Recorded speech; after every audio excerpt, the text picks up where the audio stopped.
Hi everybody, welcome back to Project Happy Home. For those of you who are new here, welcome. I'm Tanya, a doctor lawyer turned homeschool mom of 3 kids ages 9, 6, and 4. If you're interested in videos about secular homeschooling, raising a child with ADHD, and living a more intentional essentialist lifestyle in general, you have come to the right place, so be sure to hit that subscribe button below the video. In this video, I'll be doing a dedicated curriculum review of the Kumon Same and Different book for level K and up. I really enjoy their Same and Different books, including the pre-K level. Initially, the Same and Different books open with fairly simple matching. You have a couple of animals on a page or one animal, and it might be hiding, etc., and you have to figure out what it is. They do make it a little bit more difficult where they have animals hiding. So it definitely stretches kids' imagination to be able to realize who's behind different things, what kind of features are we looking at, etc. So here you have, for example, the peacock behind this grid, and you have to find it.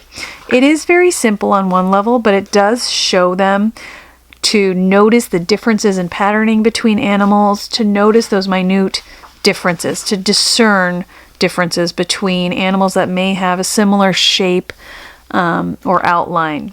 Sometimes they would have same position without having the same type of animal. So here you had this type of lizard, and you had to figure out which one also had its tail curled around to the front and its tongue inside its mouth, etc. So mirror image was quite difficult for my daughter, and I actually would have her put up a little mirror so that she could see exactly what was going on. So it was very, very educational, and probably not something she mastered, but something she understands is not as easy as she might have once thought, which is just as valuable in a way.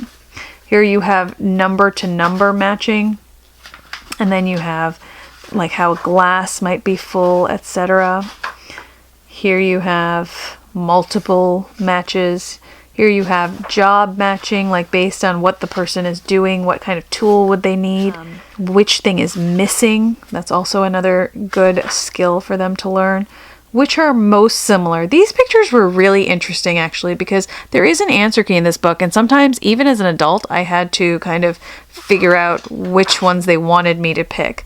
So what I did with these pages is, if my daughter could come up with a really good reason why hers were the most similar, I was happy to count that as right, because I think grouping can be a little bit arbitrary sometimes. Here you have which one doesn't have a match, and she really, really enjoyed these pages. And then you have finding things in a picture, and this was always fun for them. So here you had to find all of these different types of cups and different types of candies, etc. And as I said, there is an answer key.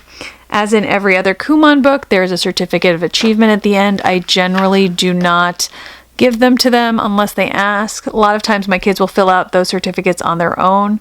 I really want to teach them at a young age that certificates are pretty meaningless, that you should feel satisfaction because you enjoyed doing this work, you enjoyed learning these things, and whether you get a piece of paper or not doesn't make a difference one way or the other. So in any case, I really enjoyed the Kumon Same and Different books. So did my daughter. She liked the pre-K level as well as the kindergarten level. It is a good little book to have for the year. It has 36 lessons, so if you wanted to do just one page a week, it would take you through the entire school year. And it's just really fun. Books like this I generally would give to my children and let them do as many pages as they liked in a row, because if they're enjoying themselves, I don't really mind whether they finish it in 2 months versus 6 months versus 8, etc. So overall, I think this is a really good book, totally worth the money, and very enjoyable for your child and educational to boot. So as always, you guys, I appreciate your time. Thank you for spending it with me, and I wish you the very best day.